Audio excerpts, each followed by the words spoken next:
Is there a retirement age for pilots around the world?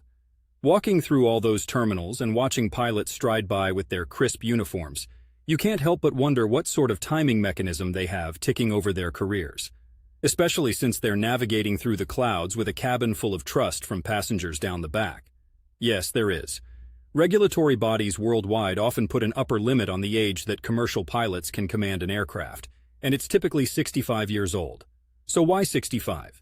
Well, it's grounded, pun intended, in concerns regarding health and performance.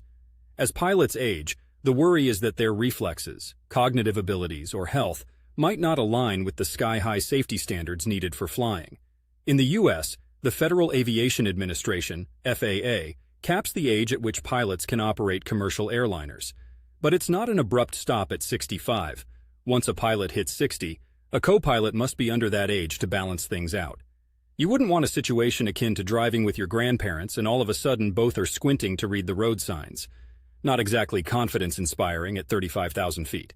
Across the pond, the European Union Aviation Safety Agency, EASA, has similar regulations, and you'll find comparable rules in most corners of the globe. It's essentially a universal understanding that a pilot's chair needs an individual at their prime to handle the critical responsibilities of the job. However, what about after their commercial flights are grounded? Well, they can still fly privately, glide into the sunset as instructors, or even transition into related fields within the industry. Their expertise is invaluable, and while they can't hop into the cockpit for a 777 anymore, their accumulated knowledge can draft them into roles where they can mentor, teach, or consult.